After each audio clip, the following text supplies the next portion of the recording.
பனையேரிகள் பாதுகாப்பு இயக்கம்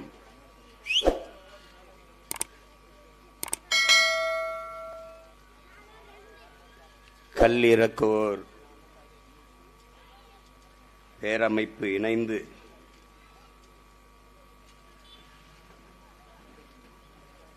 நான்காவது ஆண்டுகளாக நடத்தி வருகிற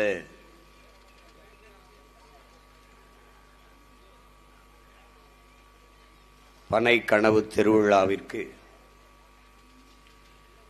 வருகை தந்திருக்கிற பெருமக்கள்,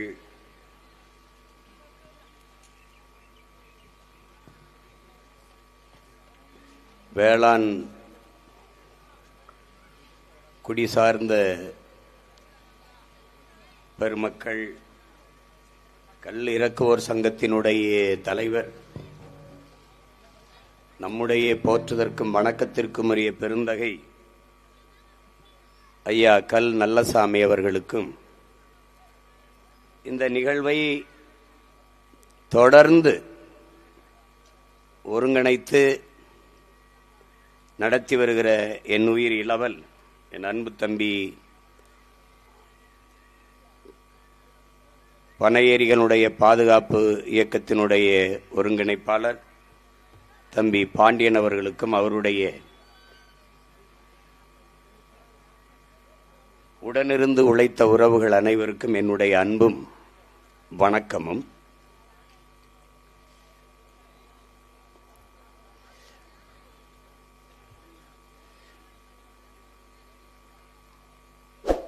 இது கனவு திருவிழா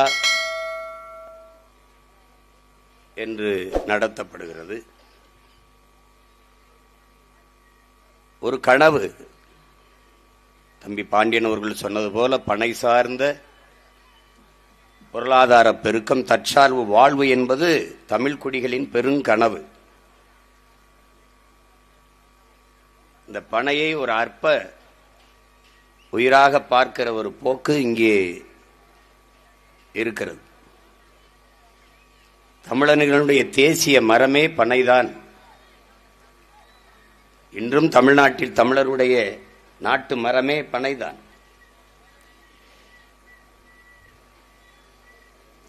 தென்னையோ வாழையோ மற்ற எம்மரங்களும் அதிகப்படியான பராமரிப்பு தேவைப்படுகிறது.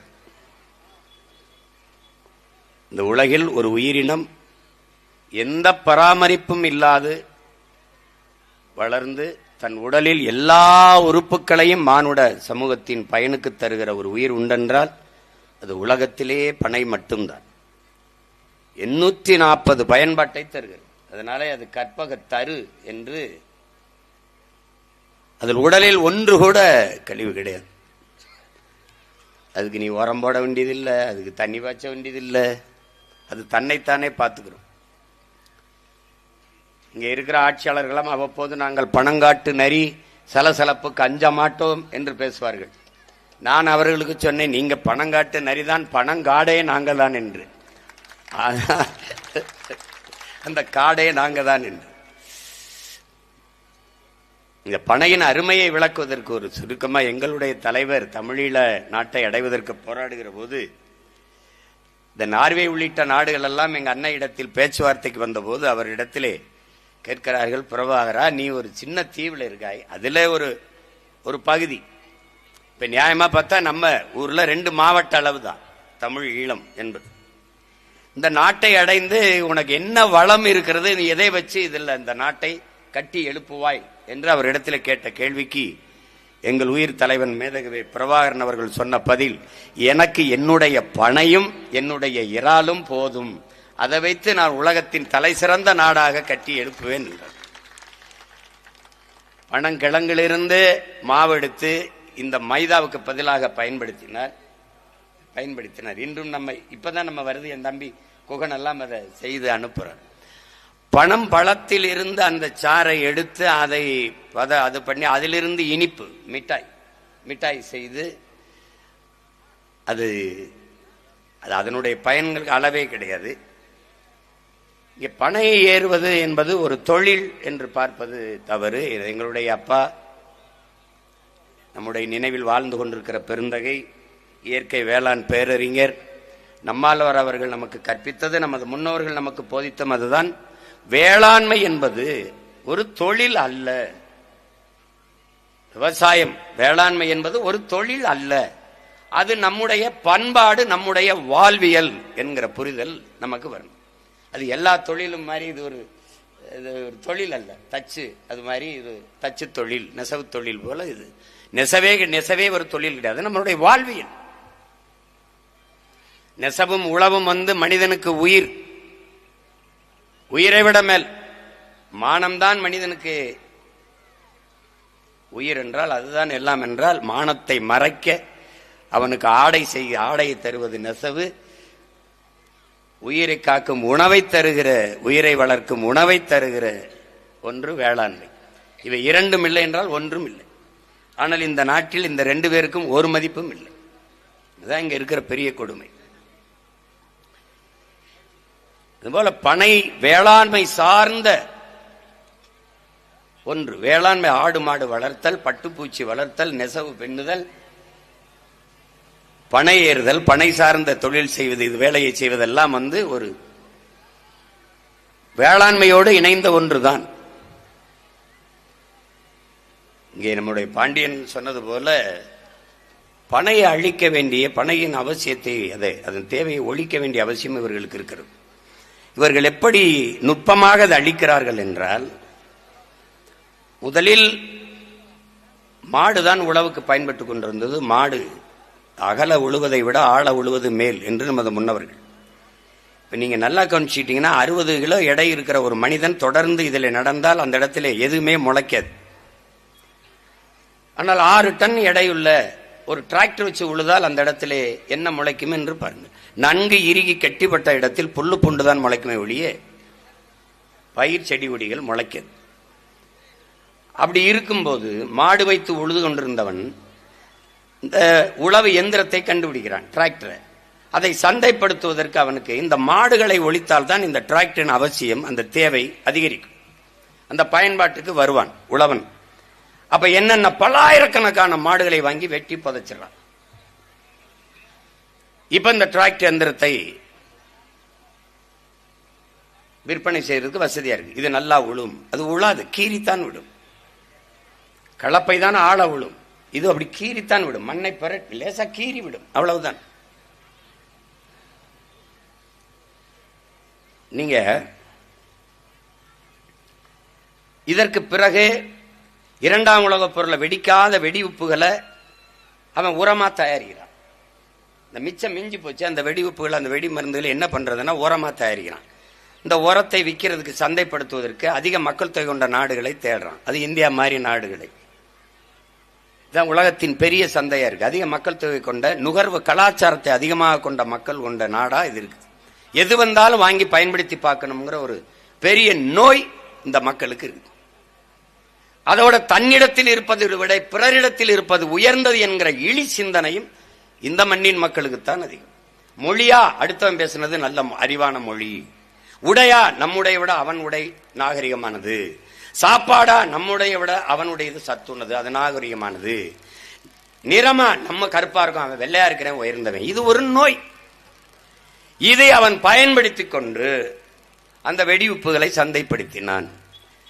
அதை போட்டால் நன்றாக விளையும் என்றான். நம்முடைய பயிர்கள் ஆள் உயர்ந்து இருக்கும், உள்ள போனா தெரியாது. 110, 120 இந்த மாதிரி குழி ஒலிச்சான், இந்த மாதிரி இது சம்பா, கருடஞ்சம்பா, மாப்பிள்ளை சம்பா, இந்த மாதிரியான பயிர்கள். அப்ப சாஞ்சு கிடக்கும், விளைஞ்சு காற்று எந்த பக்கம் வீசுதோ அந்த பக்கம் சாஞ்சு கிடக்கும், நம்ம குனிஞ்ச அர்த்தம். அப்ப அடி காட்டுக்கு, நடு மாட்டுக்கு, நுனி வீட்டுக்குன்னு ஒரு சொலவிடை இருந்தது. அந்த நடுப்பகுதியை மாட்டுக்கு தீவனமா வச்சோம். மாடு நம்மோடு ஒரு உடன்பிறந்தான் போறல உழைத்தது. குப்பையை கொண்டு போய் வண்டியில ஏற்றி கொண்டு கொட்டுவோம். உழவுக்கு அவனை உழுவான். அறுத்த கருதி அவனை ஏத்திட்டு வந்து இறக்குவான். அடித்து போட்டதை அவனை காலால மிதிச்சு புனையில் பத்தி உதுத்து விடுவான். அந்த வைக்கோலை அவனுக்கு போடுவோம். அப்புறம் நெல்லை நம்ம எடுத்துக்கிடுவோம். நெல்லை எடுத்து அதை குத்தி என்ன பண்ணுவோம், தவிட மாட்டுக்கு கொடுத்துட்டு அரிசி சோறாக்கி நம்ம சாப்பிடுவோம். சாப்பிட்டு மிச்ச சோறையும் தண்ணியும் அவனுக்கே ஊத்துவோம். இது ஒரு தற்சார்பு வாழ்க்கையா இருந்தது. மறுபடியும் உரம் அவனே சாணியா தந்துருவான். அதை சேமிச்சு வச்சு உரக்கடங்களை மறுபடியும் கொண்டு கொட்டுவோம். இப்படி ஒரு வாழ்க்கை முறை இருந்தது. மாடு நம்மோடு இருந்தது.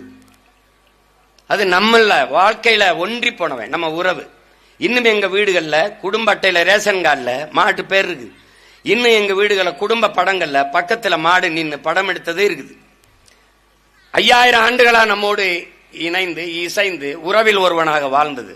அதனால்தான் கேடில் விழிச்செல்வம் கல்வி ஒருவருக்கு மாடல்ல மற்றையவை என்று வள்ளுவ பெருமகனார் சொல்றார். கல்விதான் மானுடனுக்கு செல்வம், ஆனாலும் மாடும் செல்வம் என்று பாடுகிறார். மாடு மாடல்ல செல்வம். அந்த மாடை ஒழிச்சால் தான் இந்த ரசாயன உரத்தை, இந்த டிராக்டர், இந்த உழவு எந்திரத்தை விற்பனை பண்ண முடியும். இந்த ரசாயன உரத்தை என்ன, மாடு இருக்கிறவரை ஆடு இருக்கிறவரை என்னன்னு இந்த இயற்கை உரம் சாணி கிடக்கும், அது குப்பையாகும், அது உரமாகும். அப்ப அந்த உரத்தை ஒழிச்சாதான் இந்த உரத்தை விற்க முடியும். இப்ப அவன் கொண்டாந்து வித்து போட்டான். நம்முடைய பாரம்பரிய நெல் வகை அந்த உரத்தை ஏற்கல.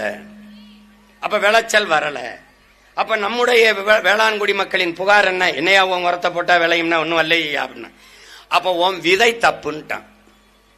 உன் விதை சரியில்லை, நான் ஒரு விதைதாரன்னு அவன் என்ன பண்ணா, 5008 5020 இந்த குட்டைய பயிறு குனிஞ்சு முட்டிக்கால் போட்டு சாஞ்சறுத்த நெல்லு, குனிஞ்ச அறுத்த நெல்லு வயலுக்கு உள்ள முட்டிக்கால் போட்டு இருக்கிற உயரத்துக்கு வந்துருச்சு. வரப்புயர நீர் உயரும், நீர் உயர நெல் உயரும், நெல் உயர குடி உயரும், குடி உயர கோல் உயரும், கோல் உயர கோன் உயர்வான்னு அவைவானது பொய்யாயிட்டுது. அப்ப என்ன ஆயிடுச்சு, வரப்பு இருக்கு, நீர் இல்ல, பயிரும் உயரல, எல்லாம் குட்டையா போச்சு. அறுத்தா அடி காட்டுக்கு இருக்கு, நுனி வீட்டுக்கு இருக்கு, நடு மாட்டுக்கு இல்ல, மாட்டுக்கு தீவனம் இல்ல, ஒழிச்சான். இப்படி ஒவ்வொன்றா நுட்பமா அடிச்சான். நம்ம என்ன பண்ண, நமக்கு வளர்ச்சி வளர்ச்சி வளர்ச்சி, காதுல தேனை ஊத்திக்கிட்டே இருந்தான். வளர்ச்சி வேலை வாய்ப்பு, வளர்ச்சி வேலை வாய்ப்பு. அதுதான் அப்பா சொல்றாரு, இந்த பசுமை புரட்சி பச்சை புரட்சி என்பது நாம் வளர்ச்சி விஞ்ஞானம் என்று கருதினோம். அப்புறமா தான் தெரியுது அது விஞ்ஞானம் அல்ல, வியாபாரம் என்று புரிந்து கொண்டோங்கிறார். அதான் உண்மை. அப்புறம் கடைசியா ஆனாலும் இந்த பயமக்க மாட்டை ஒழிக்கிற மாதிரி இல்ல, அப்போ மாட்டை வதைக்கிறார்கள், ஜல்லிக்கட்டுக்கு தடை என்று வந்தார். பாரம்பரிய காளைகளை ஒழித்து விட்டால் இந்த நாட்டு மாடுகளின் இனப்பெருக்கம் ஒளிந்துவிடும். ஜல்லிக்கட்டு இதற்கு பயன்படவில்லை என்றால் காளைகளின் அவசியம் இல்லை, அடிமாட்டுக்கு வித்து விடுவான் என்று மாட்டின் மேல அக்கறை இருப்பது போல காட்டி மாட்டை அழிக்க முடிவெடுத்தார். ஒரு இனம் அழிகிறது என்றால் தம்பி பாண்டியன் சொன்னது போல மாட்டை அழிப்பது, ஆட்டை அழிப்பது, பாரம்பரிய அவன் தொன்ம அடையாளங்கள், பாரம்பரிய விதை அழிப்பது, அவனுடைய மொழி அழிப்பது, கலை இலக்கியத்தை அழிப்பது, வழிபாட்டை அழிப்பது, பனை அழிப்பது, இவை எல்லாவற்றையும் அழிக்கும் போது அந்த இனம் மொத்தமாக அழிந்துவிடும். இப்ப ஏறக்குறைய 90 விழுக்காட்டுக்கு மேலே நம் இனம் அழிந்து விட்டது. அதுபோலதான் பனை. அதுல இருந்து கருப்பட்டி, நொங்கு, பதநீர் எல்லாம் இருந்தது. அதை கல்லுன்னு சொல்லிவிட்டான். அதை என்ன பண்ணா, இங்க பாருங்க, நுட்பமா பனை அரிச்சு இப்ப செங்கல் காலவாக்கி சும்மா இதுக்குமா போட்டு அறுத்து நாசம் பண்ணி விட்டான். 50 ஆண்டு கால பனையை வெறும் 50 ரூபாய்க்கு விற்கிற நிலைமை தள்ளிடுச்சு. அது பயன் இல்லப்பா. பனைமரத்தூச்சி எங்க வீட்டுல எங்க வரப்புல இருந்த பனையில குறுக்க ஒவ்வொரு மரத்தையா வெட்டிட்டு அப்படி எங்க அண்ணன், இது ஏப்பா வெட்டினா, இதுக்கு போய் கோபப்படுற, ஏன் இப்படி வெட்டினு கேட்டதுக்கு, இதுக்கு ஏப்பா இப்படி கோபப்படுற, பனை தானே பண்ணிட்டு, அவ்வளவுதான் அவருக்கு தெரிஞ்சது. இதை வச்சுக்கிட்டு என்னப்பா பண்றது, ஒண்ணும் இல்லைன்னு. நொங்கு தானே, இந்த 10 மரம் இருக்குது, காய்ச்சா பத்தாதான், இவ்வளவுதான் புரிதல். பனை, என் அன்பு சொந்தங்களே, என் அருமை உடன் பிறந்தார்களே, எல்லா மரத்திற்கும் வேர். ஆனால் பனைக்கு வேர் இல்லை, அது குழாய், டியூப். நீங்க போட்டு பேனா பாருங்க, பட்டு போன ஏதாவது பனை இருந்தால் அந்த மரத்தின் வேரை எடுத்து பாருங்க, கருப்பா அப்படி இருக்கும். கருப்பா அந்த தோல் அப்படி உரிச்சிட்டீங்கன்னா உள்ள பஞ்சு இருக்கும், உள்ள பஞ்சு இருக்கும். எல்லா மரங்களுக்கும் பக்கவேர் இருக்குது, பனைக்கு பக்கவேர் கிடையாது. ஒரே வேர் தான், ஆணி வேர். 1000 அடிக்கு கீழே போய் நீரை உறிஞ்சி கொண்டு வந்து வச்சுக்கிடுவான். அதனாலதான் வறண்ட நில தாவரம் அது. பாலைவனத்தில் பனை வராது, ஆனால் என்மண் ராமநாதபுரம் சிவகங்கை கோயில்பட்டி மாதிரி வறண்ட நிலத்திலையும் பனை வரும். 1000 அடி கீழே போய் தண்ணி எடுத்து வந்து வச்சுக்கிடுவான். அப்பா நம்மாழ்வார் என்ன சொல்றாங்க, 10 பனை மரம் கிணறை சுற்றி இருந்தால் கடைசி வரைக்கும் நீரை வற்ற விடாதுறாங்கிறப்ப. இந்த பரதேசிகள் இன்னைக்கு ஆட்சியில் இருக்கிறவன் நீர் வழிந்து ஓடுகிற காவாயச்சு 2 பக்கமும் சிமெண்ட பூசி நடுவலையும் சிமெண்ட பூசி விடுறான். நம்ம முன்னோர்கள் இருகரையும் பனைய வளர்த்தான்.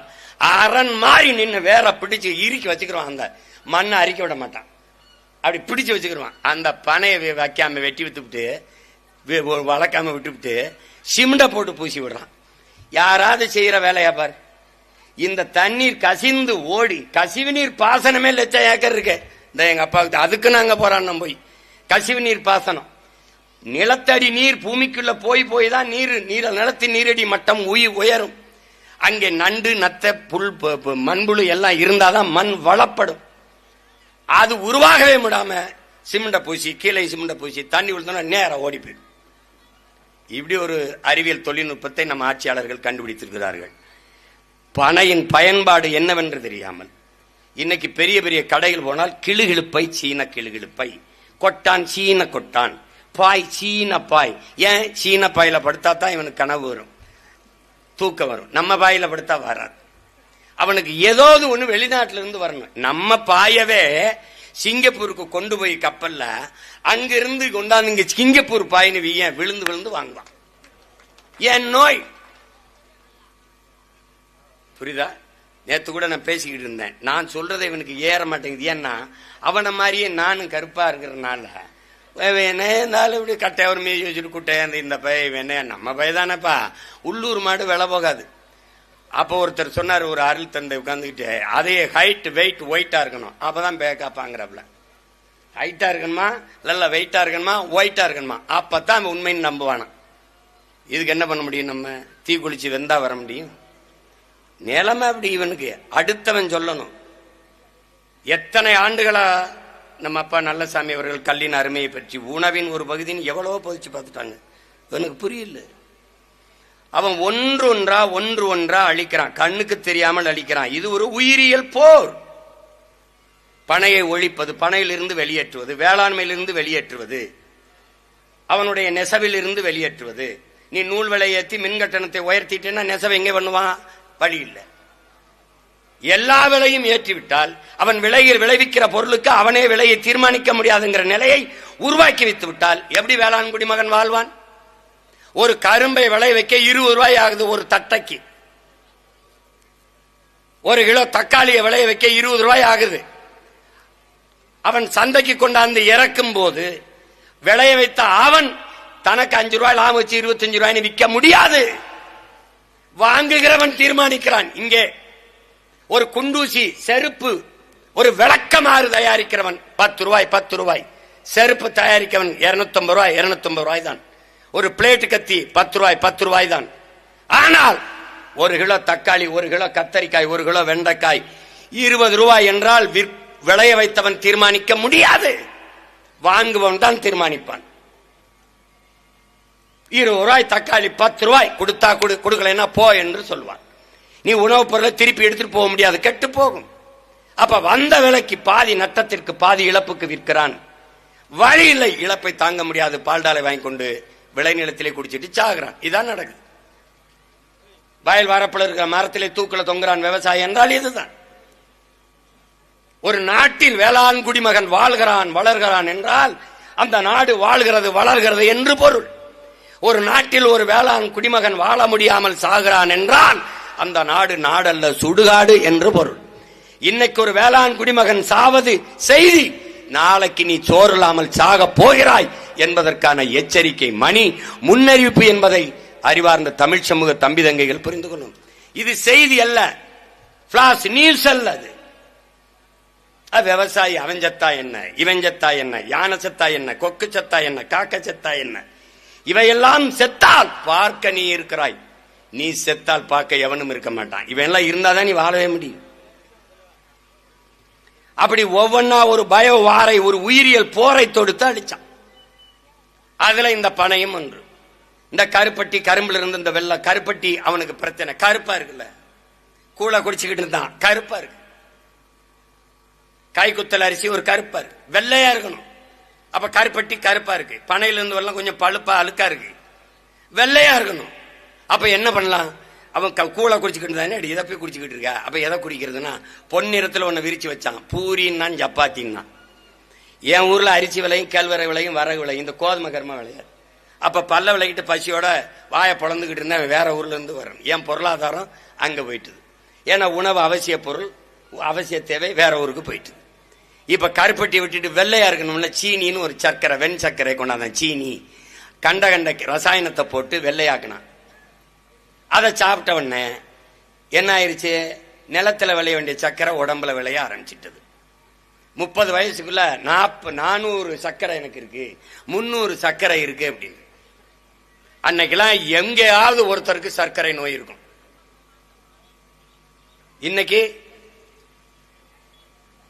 பணக்கார நோய் எது என்று நாங்களுக்கு அறிவியல்ல ஒரு மார்க், ஒரு மதிப்பெண், ஒரு மதிப்பெண்ணுக்கு கேள்வி வந்தது. படிச்சவங்களுக்கு தெரியும், ஒரு மதிப்பெண்ணுக்கு பணக்கார நோய் எது என்று எங்களுக்கு ஒரு கேள்வி வந்தது. அந்த கேள்வியில நாங்க சர்க்கரை நோய் என்று எழுதுவோம், அதுக்கு ஒரு மதிப்பெண். அதுக்கப்புறம் கள்ளு குடித்தவன் தள்ளாடுவது ஏன் எங்களுக்கு கேட்பான், சிறுமுளை பாதிக்கப்படுவதா அது தள்ளாடுது, இப்படி நம்ம பதில் எழுதுவோம். இந்த பணக்கார நோய் சர்க்கரை. இன்னைக்கு சர்க்கரை நோய் இல்லாதவன் இந்த கூட்டத்திலே இருக்க முடியாது. ஏன்னா பரம்பரை நோயா, பரம்பரை சொத்து மாதிரி பரம்பரை நோயாக கடத்தப்படுது. காரணம் இந்த ரசாயன உணவுப் பொருள்கள், ரசாயனம், இந்த இனிப்பு, இந்த சர்க்கரை இதுகளை சாப்பிடுறதுனால வந்துட்டுது. அதை சந்தைப்படுத்த கருப்பட்டியை ஒழிச்சான். பனை ஏறுறத கேவலமா பார்த்தான், பனை ஏறுறத. இப்ப பாண்டியன் சொன்னாப்புல பாருங்க, இங்கே கல் மது, அவங்க சொல்றபடி கல் மது சரி ஏற்போம். உங்க டாஸ்மார்க்ல விற்கிற பீர், பிராண்டி, விஸ்கி, ரம்மு, ஜின்னு, ஒயின் எல்லாம் அதுக்கு பேர் என்ன? அது புனித நீரா, கோயில்ல கொடுக்கிற தீர்த்தமானா அதுக்கு பதில் இல்லை. நாம ஒரு கேள்வி கேட்கிறோம், கல் உணவின் ஒரு பகுதி. சான்றே யதார்த்தத்தில் இருக்கிற உணவு முறையில் இருக்க பழக்கங்களே வரும். ஒரு மனிதன் நீ எவ்வளவு நகை பணம் கொடுத்தாலும் போதும்னு சொல்ல மாட்டான். உணவு ஒன்றில்தான் மனிதன் போதும் என்று சொல்வான். நீங்க சாப்பாடு வச்சு சாப்பிட்டே இருக்கும்போது உணவை மட்டும்தான் எனக்கு போதும் என்று சொல்வான். நீங்க வேணா பாருங்க, நீங்க ஒரு விருந்துக்கே போங்க, சாப்பிடுங்க, சாப்பிடும்போது எனக்கு போதும், எவ்வளவு சுவையான சாப்பாடா இருந்தாலும் போதும். அது மாதிரி நீங்க சாராயம் அல்லது ரம்மு, ஜின்னு, இந்த மாதிரி சீம சரக்குகளை நீங்க குடிச்சா அவன் போதும்னே சொல்ல மாட்டான். மயங்கி மட்டையாய் கீழே விழுகிற வரை குடிச்சுட்டு தான் இருப்பான். ஆனா கல்லு 2 லிட்டர் கொடு, 2 செம்பு, எங்க ஊர்ல செம்பப்பா அளவு, இப்ப இங்கே லிட்டரு போத்தல், 2 போத்தலை குடி போதும். நீ உலகத்திலேயே கல்ல குடிக்கிற மட்டும்தான் போதும். கல் உணவின் ஒரு பகுதி. அதை குடிச்சு செத்தவன், தாலி அறுத்த பொம்பளை, வாழ்வை இழந்த பொம்பளை ஒருத்தி சொல்லுவான், உலகத்துல கல்லு குடிச்சு செத்தவன் ஒருத்தன் சொத்தை மட்டும் குடிச்சு குடிச்சு வித்துட்டான்பா அப்படின்னு ஒருத்தனை காட்டுவான். இல்ல தம்பி சொன்னான் பாரு 7, ஒரு 10 நாளைக்கு நீ தொடர்ந்து ஒரு கல்ல குடிச்சோம் தோல் மினுமினுப்பாய் நானே சீமான வெள்ளக்கார மாதிரி ஆயிருந்தேன். உண்மையா இல்லையா? உண்மையில மினுமினுப்பா இருக்கேன். அப்படியே என்னையா மச்சான், என்னையா ஒத்த பண்ண கல்லு இருக்கு, ஆள் தூக்கலா இருக்கியா, தோல்லாம் மினுமினுக்குதியா. எங்க அண்ணன் திரிக்கிறாப்புல, நாங்க போட்டு அடிச்சுட்டேன். நான்லாம் சொல்றது வைக்கப்படல. நானே எங்க அண்ணன் ரவி வரல, காலேஜ் இளையாங்குடி கல்லூரியில படிக்கிறோம், ஜெயரிசன் கல்லூரியில படிச்சு எங்களுக்கு வேலையே இங்க பாருங்க, உலகத்துல கல்லு கடை கல்லூரி வாசல்ல திறந்தது எங்க கல்லூரியில தான். கல்லு, இந்த ஒரு கல்லூரி வாசல்ல கல்லு கடை. எங்க வாத்தியார் நடராஜ், எங்களோட விளையாட்டு வாத்தியார், அவருடைய அப்பா. அப்படியே இந்த பாருங்க ஒரு மண்ணுல காலை இது வெட்டி காலுக்குள்ள இப்படி காலை உள்ள விட்டு தரையிலே நாற்காலி மாதிரி இப்படி உட்கார்ந்துக்குருவாடு, பானை இப்படி இருக்கும். வகுப்புக்கு போகும்போது ஒரு செம்பு நல்லா கவனிச்சுக்கணும். போய் அவங்க வாத்தியாரோட பேசிட்டு இருக்கிறது அவருக்கு தெரியும், போட்டாங்க அந்த கல்லு கடை. அப்புறம் திருப்பி படத்துக்கு பரமக்குடி ரவி சண்முகா தேர்வு போகும்போது ஒரு செம்பு பரோட்டா கறி போடுறது, கபடி விளையாடுறது, இப்படியே இருப்பான். அப்ப இங்க கல்லூரி விட்டு போகும்போது எங்க சூடா இளையாங்குள்ள சாலையில வடை போடுவான், மிச்சரு பக்கோடா எல்லாம் வாங்கி கட்டிக்கிறோம். நான் எங்க அண்ணனும் போனோன்னா ஒரு தம்பி கல் இறங்குவான். இங்க பாருங்க, இந்த பனையில இறங்க 2 பேரும் இங்க உட்காந்து அவன் இறக்கி எங்களுக்கு வச்சுட்டு போவான். அடுத்த பனையில ஏறி இறங்குறதுக்குள்ள இதை முடிச்சுட்டு அந்த பனைகிட்ட போய் நிற்பான். அந்த பனையில இறக்கிட்டு அடுத்த பனைக்கு போவான், அதை குடிச்சிட்டு அடுத்த பனைகிட்ட போய் நிற்பான். 13 பனை கல்லை 2 பேரும் குடிச்சான். அவன் அருவாப்பட்டியை கல் வீசிட்டு குடுவேறி வச்சுட்டு காலில் வந்துட்டான். ஏண்டா டேய், நீங்க படிக்கிறவங்களா, ஏடா உங்க கணக்கு, ஒரு சொட்டு கல்லூட எனக்கு வைக்காம 13 பனையமாடா பாவியலா குடிப்பிய. அந்த அளவுக்கு காலைல குடிச்சிட்டு அது ஒரு என்ன சொல்றது, அது ஒரு ராஜ வாழ்க்கை. அதை அனுபவிச்சவனுக்கு தான் தெரியும். இந்த படுவாவிய இவன் டாஸ்மார்க் வியாபாரம் படுத்துக்கிறோம்ட்டு கல்ல மதுவாக்கி, கல்லு மது அல்ல. என் தம்பி சொல்றாப்புல பாண்டியன், அது மதுங்கிறது பீர், பிராண்டி, விஸ்கி, ரம்மு, ஜின் தான். அது மதுவும் அல்ல, அது விஷம், அது பாய்சன். பூச்சிக்கொல்லிங்கிறான். பூச்சிக்கொல்லி எலி மருந்து. எலி மருந்து நீ சாப்பிட்டா, எலி சாப்பிட்டா சாகு, நீ சாப்பிட்டா சாவியா சாக மாட்டியா? சாவ. பூச்சிக்கொல்லி. ஜெர்மன்ல இருந்து ஒரு லேடி வந்திருக்கா. ஒரு பொம்பளை வந்தாலாம். ஆரவ எல்லாம் அப்பாவை சந்திச்சு நம்மால் வர அப்பா பேசிட்டு இருக்கும்போது, ஆழ்வாரு நீ இந்த பூச்சிக்கொல்லின்றிய, அதை நீ கொஞ்சம் சாப்பிட அப்படின்னா, ஆகா இந்த பொம்பளை நம்ம உயிருக்குள்ள உழ வைக்கிறா அப்படின்னு. சாப்பிட்டா என்ன ஆகும்? செத்து போயிருவேன். அப்ப எப்படி நீ பூச்சிக்கொல்லிங்கிற? அதை உயிர்கொல்லின்னு தானே சொல்லணும், அப்படிதான் சொல்லணும். அப்ப இந்த கடையில, டாஸ்மார்க் கடையில விற்கிற இந்த ரம்மு, இந்த விஸ்கி, இந்த பிராண்டிய நம்ம மது என்று சொல்லக்கூடாது, விஷம் என்று தான் சொல்லணும். அதை விஷம் என்று தான் சொல்லணும். போதையின் பாதையில் செல்லாதீர்கள். உங்கள் அப்பா சொல்லுகிறேன், போதையின் பாதையில் செல்லாதீர்கள். எப்படி இருக்கு பாருங்க. வியாபாரி யாரு? கடை முதலாளி யாரு? நான் தான். அவர் தராரு. இந்த அரசு ஏதோ கோச்சுக்கிறோம்னு 87 இருந்து இந்த அரசு தான். இந்த அரசு 2016 தேர்தலை சந்திக்கும் போது, நாங்கள் வந்தால் காந்தி ஜெயந்தி என்னைக்கு கடையெல்லாம் மூடிடுவோம் அப்படின்னு. என்னங்க நீங்க மூடுறீங்களே, இப்ப ஒண்ணு இல்லைன்னா இப்படி கேட்டீங்கன்னா வாய மூடிடுவோம்னு மூடிட்டு போயிருது. எந்த இந்தியாவை எத்தனையோ முதல்வர்கள் ஆளுகிறார்கள், 28 மாநிலங்கள் இருக்குது. எந்த மாநில முதல்வருக்காவது சாராய ஆலை இருக்குது என்று சொல்லுங்கள் பார்ப்போம். இந்த பக்கம் மிடாஸ்னு ஒரு பெரிய மிடாஸ், இந்த பக்கம் பல சாராய ஆலைகள் அவர்கள் பேர்ல அல்லது அவர்கள் பினாமி பேர்ல இருக்குது, அவர்களுடைய ஆட்கள் பேர்ல. இப்போ இந்த டாஸ்மார்க் இந்த கல்லை திறந்து விட்டால், இந்த கல்லை பருகிற இந்த கல் என்று சொல்லையே நாங்க வெறுக்கிறோம். நாங்கள் அதை மூலிகை சார், தென்னம்பால், பனம்பால், ஈச்சம்பால், மூலிகை சார் என்றோம். இவ்வளவு அருகம்புல்லு சாறு, கோதுமை புல்லு சாறு உடம்புக்கு நல்லதுன்னா, இது எவ்வளவு பெரிய புல், இந்த புல்லின் சாறு எவ்வளவு உடம்புக்கு நல்லதுங்கிறத நீ கற்பனை பண்ணிக்கணும். தாயின் முளை மார்பிலிருந்து பால் போல இந்த பனை தென்னையின் அந்த மார்பிலிருந்து வருகிற ஒரு மூலிகை பால். அது எந்த செயற்கையும் இல்ல. பதனிலிருந்து வர்ற கருப்பட்டியை விட கல்லிலிருந்து வர்ற அந்த பனை தென்னையிலிருந்து அந்த கல்லிலிருந்து வர்ற கருப்பட்டிக்கு விலை அதிகம். ஏன்னா இதுல சுண்ணாம்பை தேய்க்கிறான், சற்று கலப்படமாகுதுங்கிறான் வெளிநாடுகள்ல. அப்ப அந்த அவ்வளவு ஒரு மூலிகை சார் அது. இப்ப நாங்க அதிகாரத்துக்கு வரும்போது இந்த சீமை சரக்கெல்லாம் மூடிடுறோம். உயர்ந்த விடுதிகள், சுற்றுலா தலங்கள், நட்சத்திர விடுதிகள், இந்த ரெசார்ட் அதெல்லாம் இருக்கிற இடங்களை கடற்கரை பகுதியில் வேணா வச்சுக்கலாம். நீ வேணா வெளிநாட்டுக்கார பயணிகள் வரும் குடிக்கிறதுக்கு வச்சுக்கோ. ஆனால் பனம்பால், தென்னம்பால், மூலிகை சாறு என்று சொல்லுவோம். கல்லுண்ணாமை பற்றி எங்க பாட்டன் பாடிட்டாருன்றான். வேணாம் கல்லுங்கிற சொல்லு வேணாம்பா, கல்லுங்கிற வேணாம், மூலிகை சாறு. நான் கேட்டேன் பாண்டியன்ட்ட, நமக்கு பனை கொஞ்ச காலம் தான் வருது, 3 மாசம் தான் வருது, தென்னை மரம் வருது, ஆனா போதுமான அளவுக்கு ஈடு கட்ட முடியாது. அப்ப என்ன பண்ணலாம்னா ஈச்சையை வளர்த்திடலாம் அப்படின்னாப்ல. அப்ப நாங்க ஒரு திட்டம் வச்சிருந்தோம். எங்களுடைய 2016 ஆட்சிக்கு வந்தால் எப்படி ஆட்சி நடத்துவோங்கிற ஒரு வரைவை கொடுத்துருக்கேன். அதுல பல கோடி பனை திட்டம், 10 ஆண்டு பசுமை திட்டம்ங்கிற ஒரு திட்டத்தை நாங்க கொடுத்துருக்கோம். அந்த திட்டத்துல பாண்டியன் சொல்றாருல, அங்கங்கே பனை விதைகள் நடப்பட்டு மரங்கள் வளர்க்கப்பட்டு வருகிறதுன்னு. அதுல எங்க பிள்ளைகள், சுற்றுச்சூழல் பாசறை பிள்ளைகள், நாம் தமிழர் பிள்ளைகளுடைய பங்களிப்பு பெருசு. அதுல இங்க கதிர்காமெல்லாம் வந்திருக்கான், அவெல்லாம் தினம் அந்த பனை விதையை நடுறதா அவனுக்கு வேலையே. நானே நட்டேன், நாங்களாம் நட்டோம். எங்க வெண்ணிலாம் நாங்க கூட்டிட்டு போய் நட்டோம் பனை விதையில. ஏன் இலங்கையிலிருந்து கூட யாழ்ப்பாண பனையெல்லாம் கொண்டு வந்து நாங்க நட்டோம். அப்ப பாண்டியன் சொல்றது இன்னைக்கு நான் நடுறது எனக்கு பயன்படுமான்னு தெரியாது. ஆனால் ஒன்று நாங்க செய்வோம், இந்த இருக்கிற பனையை எப்படி பயன்படுத்துவது என்று என் இளைய தலைமுறை பரம்பரைக்கு கற்பித்து விட்டு, நாங்கள் இல்லாது போனா கூட அடுத்து வருகிற இந்த பனையை, தென்னையை பயன்படுத்தி என் பிள்ளைகள் பொருளாதாரத்தில் தற்சார்படைந்து நிமிர்வார்கள். அதுல எந்த சந்தேகமும் இல்லை. 1 கிலோ கருப்பட்டி 1000 ரூபாய்க்கு விற்கிது அமெரிக்கால. எல்லாரும் இயற்கை உணவுக்கு திரும்ப நினைக்கிறான்.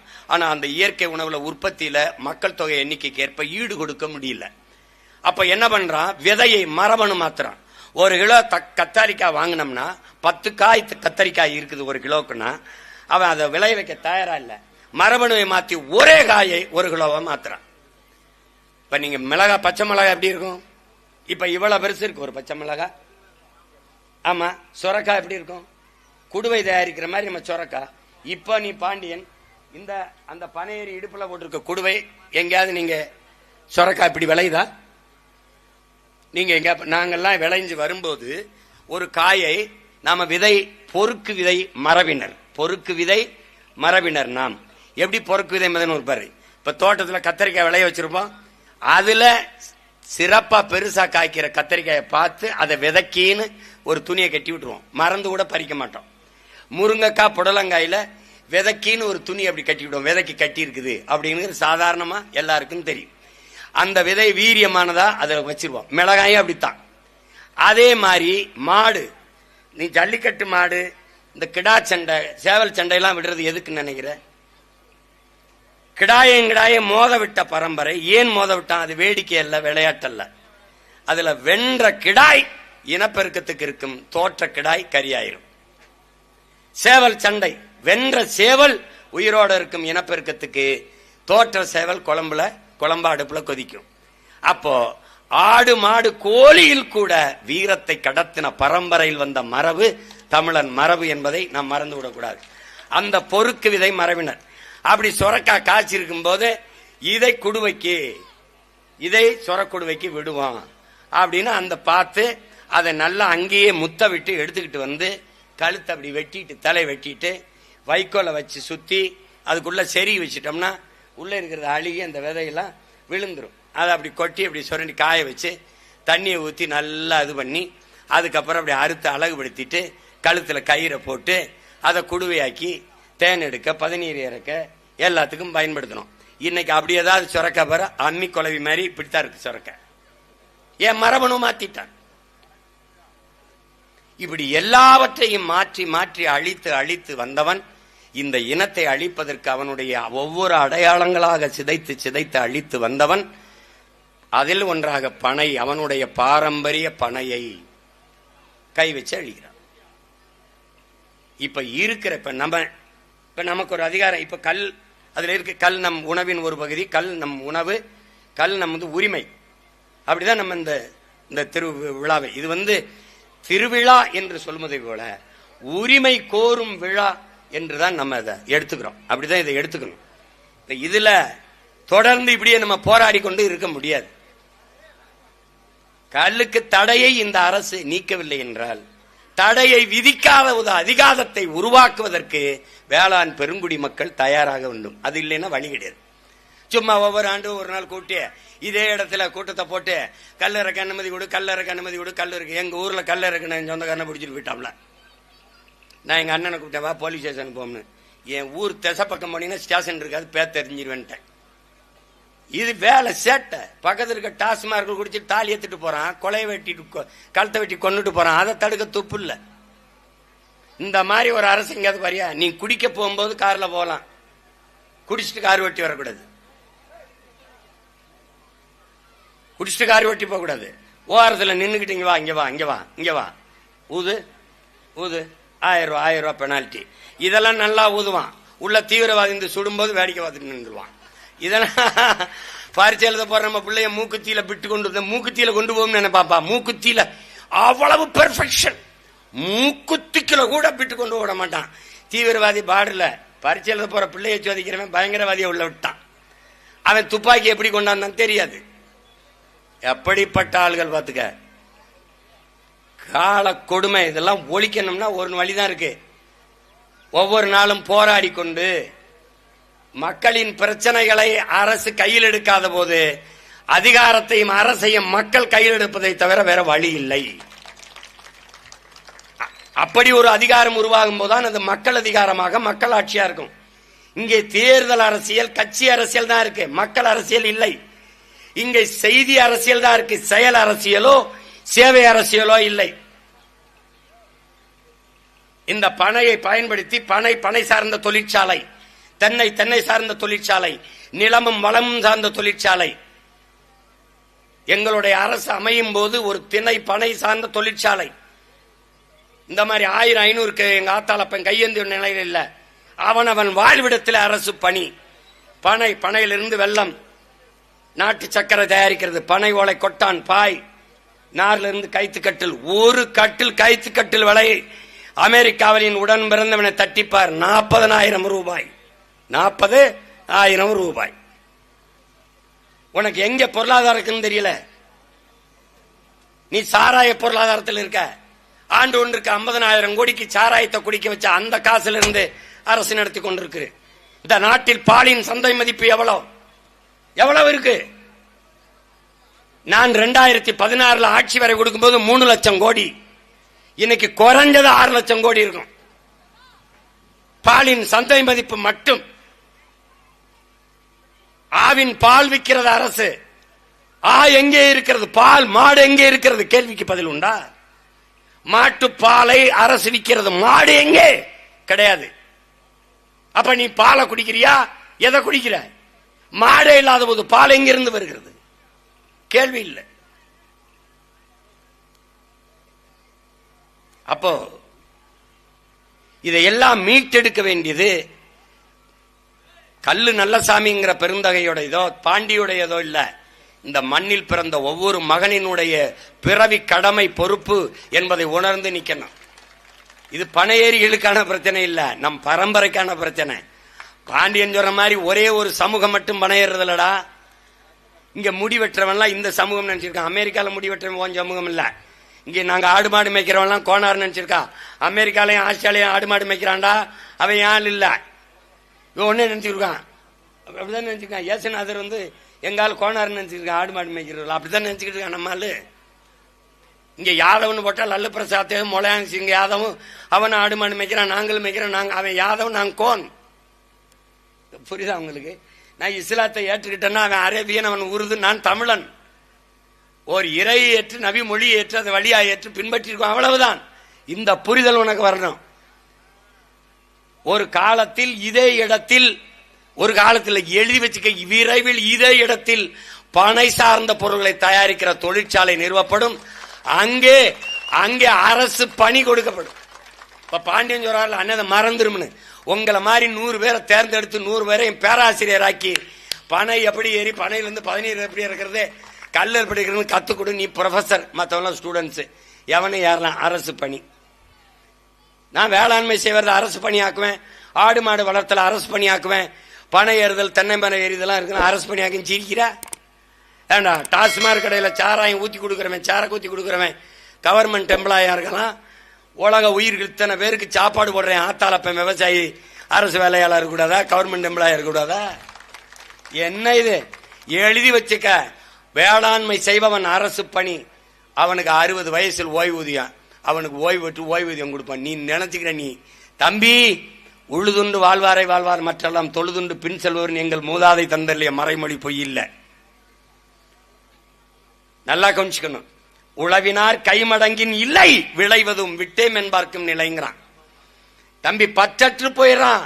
மண்ணாசை பொன்னாசை மக்களாசை எல்லாம் துறந்துட்டான்.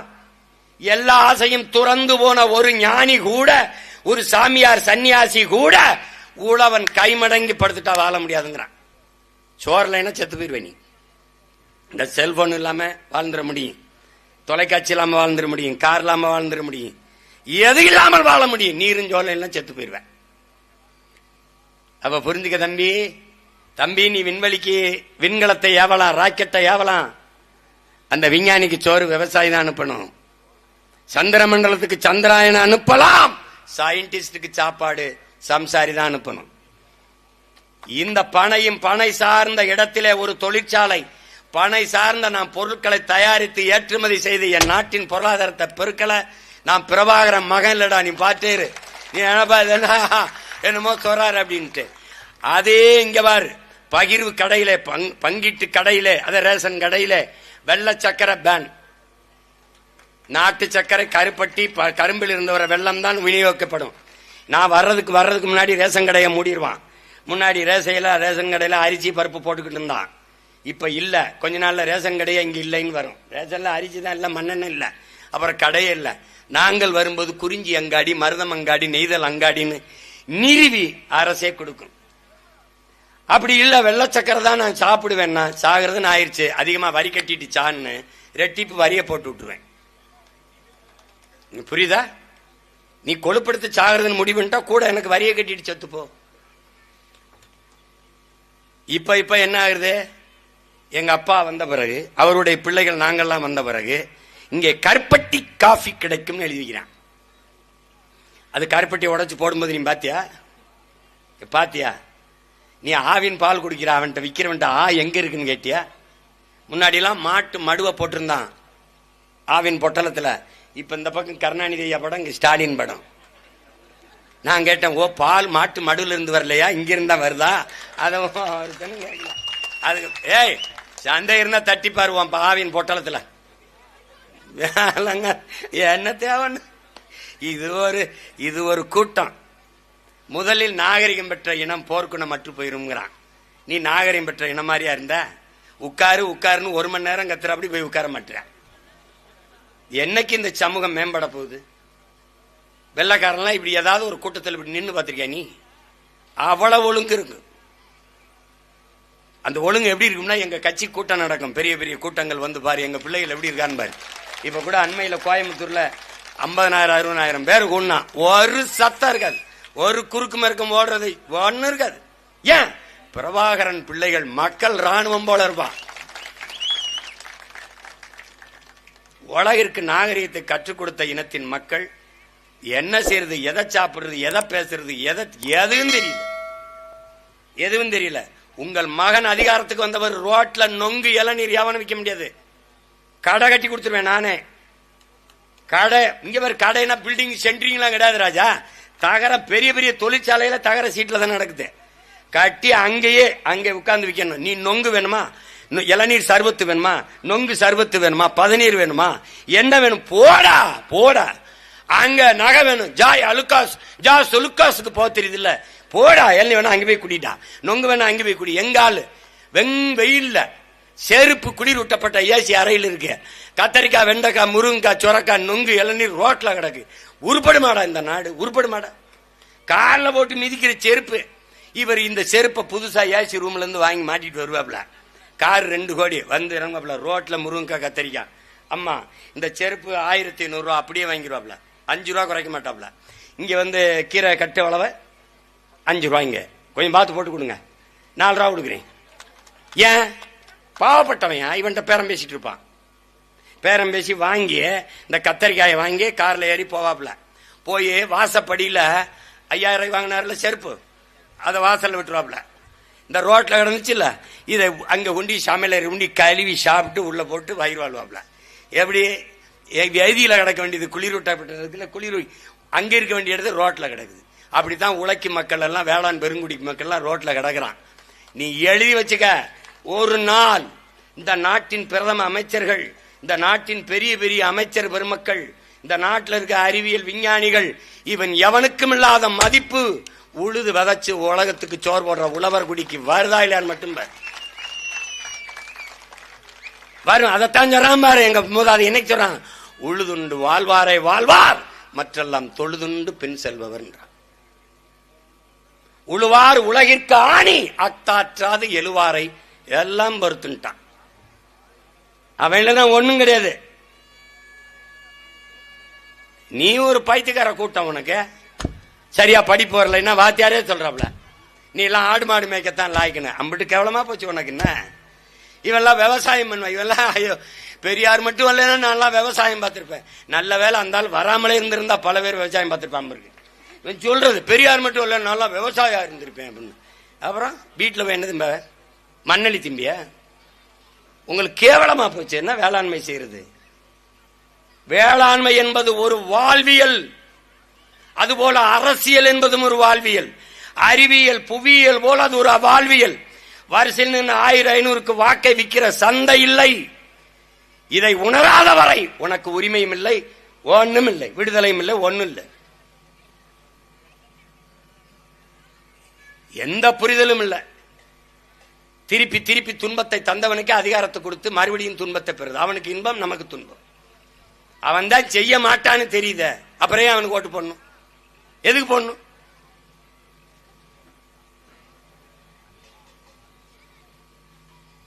விளக்கமாறு கூட சீனாவில இருந்து வருது. விளக்கமாறு அதுவும் கூட ஈ குச்சி கிடையாது, பிளாஸ்டிக் குச்சி. விளக்கமாரியே எங்க விளக்கமாத்துல கூட்டினா குப்பை விலகாதா? விளக்கமாறு கூட எங்க விளக்கமாறு ஆகாதா? பனை தென்னையிலிருந்து எவ்வளவு பொருளாதாரம் இருக்கு. தென்னை சார்ந்த தொழிற்சாலை, பனை சார்ந்த தொழிற்சாலைகளை வைத்து எவ்வளவு பெரிய பொருளாதாரத்தை ஈட்ட முடியும். அதற்கான நோக்கம் இல்ல. இது மாதிரி எப்பாவது நடத்தினா ஓலக்கொட்டா வாங்குறது. என்னை வரவேற்க வரும்போது பனையிலே பின்னி ஒரு பூங்கொத்து போல கொடுத்து ஒரு தங்கை வரவேற்றாங்க. நாங்க பொதுவா பூங்கொத்து வாங்குறது இல்ல, பூ எனக்காக பூக்கிறது இல்ல, அது புரிஞ்சுக்கணும். இறந்து போனவனுக்கு போடலாம், சாமிக்கு போடலாம். இறந்தவன் சாமிக்கு இணை ஆயிடலாம். நீ என்னத்தை கிழிச்சிட்டாயின்னு உனக்கு மாலை போட்டு வரவேற்கணும். நாங்க என்ன பண்ணிவிட்ட சொல்லு? அது பூச்சி, வண்ணத்து பூச்சி, வண்டுகளினுடைய உணவு. அதை புடுங்கி இவருக்கு போட்டணும், மாலையா போட்டணும். இன்னும் சில கொடுமைகள், பெரிய பெரிய தலைவர்கள் வரும்போது கார் சக்கரத்துக்கு பூ போட்டு வரவேட்டதெல்லாம் இருக்கு. அதெல்லாம் இருக்கு, இன்னும் காட்சியா இருக்கு. அதனால நாங்க மாலைகள் வாங்குறது இல்ல, துண்டுகள் போடுறதில்ல. துண்டை போட்டு போட்டு தான் எங்களை துண்டாக்கி போட்டுவிட்டான். மாலை போடுற அளவுக்கு எங்க தோள்கள் வெற்றி தோள்கள் இல்ல. அது மாதிரி எல்லாவற்றையும் மாற்ற வேண்டியது இருக்குது. இது 4வது ஆண்டுல இருந்து பேசிட்டு இருக்கிறோம் இதே இடத்துல. இப்ப இனி 5வது ஆண்டும் பேசணும். 5வது ஆண்டுலயாவது பேசாம செய்யறதுக்கு ஒரு வாய்ப்பு வருது, வரலாற்று வாய்ப்பு. ஒரு தேர்தல் வருது, அதுலயாவது என் மக்கள் கொஞ்சம் விழித்து கொண்டு ஒவ்வொரு தடவை இப்படி மனு கொடுத்து மன்றாடிட்டு இருக்காம இதை தீர்வு, குறைகளை கேட்கிற இடத்தில் இல்லாமல் தீர்க்கிற இடத்திற்கு வருவதற்கு என் மக்கள் முயற்சி செய்யணும். இல்லைன்னா திரும்பி திரும்பி இந்த பனை திருவிழான்னு திருவிழான்னு ஒரு கொண்டாட்டம் போல இருக்குன்னு எல்லாரும் கேட்டு திருவிழாவான் அப்படின்னு நினைச்சுக்கிட்டு அங்க ராட்டினம் சுத்தும், சவு மிட்டாய் விற்பான், பம்பாய் மிட்டாய் விற்பான், படம் காட்டுவான்னு வரக்கூடாது. இது உரிமைக்கான போர்.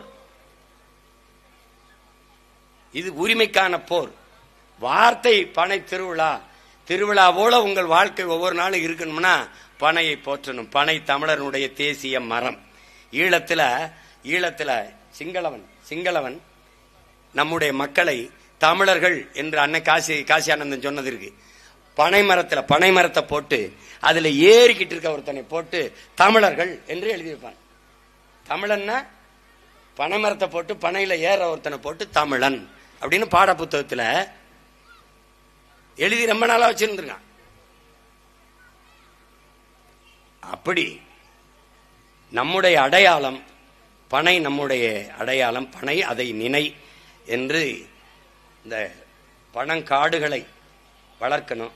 ஒரு காலம் வருது, நீங்க சாலையில் பயணிக்கும் போது எழுதி வையுங்கள், எங்களுடைய கனவு சாலையில் பயணிக்கும் போது திரும்பி பார்த்தால் காலி இடங்கள், வெற்றி இடங்கள் என்று ஒன்று இருக்காது.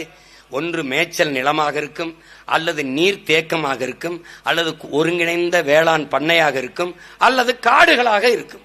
இது இப்படித்தான் நீங்க சாலையின் இருமருங்கும் பார்ப்பீர்கள். சாலையின் இரு ஓரமும் அடர்ந்த பனைகளாக, இரு பக்கமும் பனை இந்த வரப்பில் இருப்பது போல சாலையின் இருமருங்கும் பனை இருக்கும்.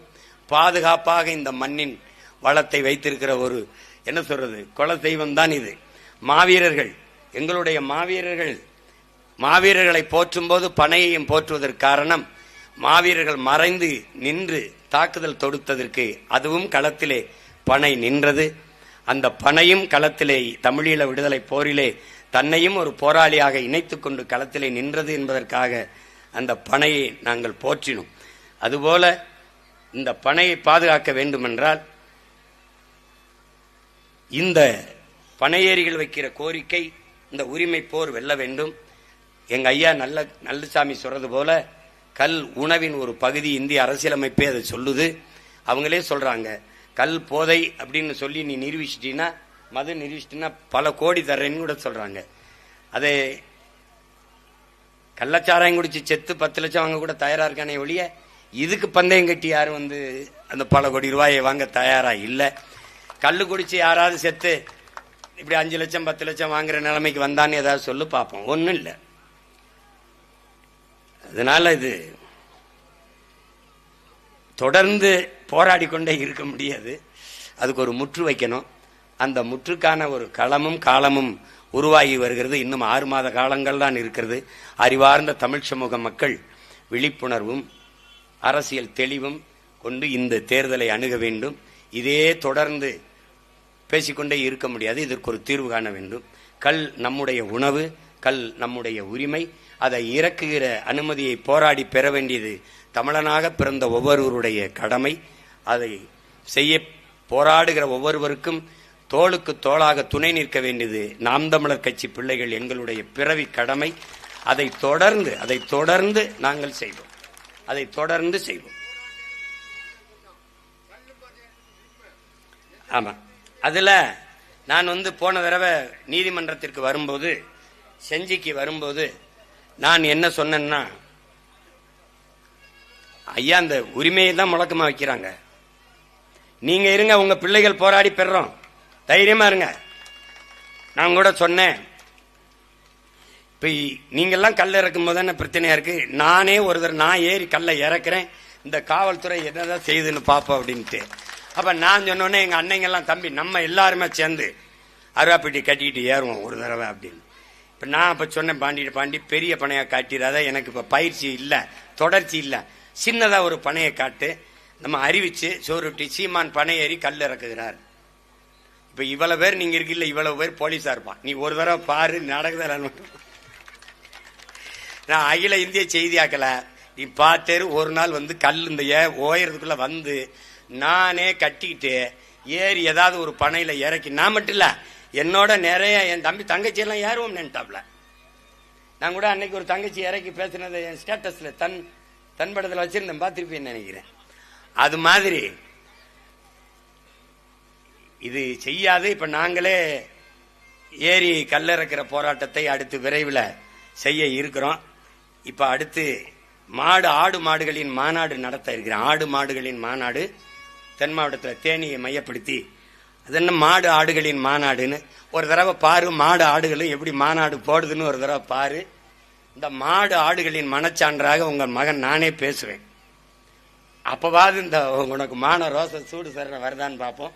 அதே மாதிரி நானே பனை ஏறி கல்லை இறக்கி கொடுக்குறேன், அதை குடிங்க, அதுல ஏதாவது குடிச்சிட்டு செத்தா நானே பொறுப்பு. என் மனைவி கிட்ட சொன்னேன், ஏங்க உங்களால முடியாதுங்க, இப்பெல்லாம் பயிற்சி இல்லைங்கன்னு. 2 நாள் பயிற்சி எடுத்தாவது ஏறிடுறதுன்னு முடிவு எடுத்துருக்கேன். அடுத்து உறுதியா பனை இறக்கி செய்யறது. இதுல ஒன்னும் இழிவில்ல, எந்த வேலையும் செய்யலாம், இழிவல்ல. எந்த வேலையும் செய்யாமல் இருப்பதுதான் இழிவு. பனை ஏறுதல் என்பது நம்முடைய பரம்பரை பண்பாடு, நம்முடைய தொன்று தொட்ட வேளாண்மையின் ஒரு வடிவம்.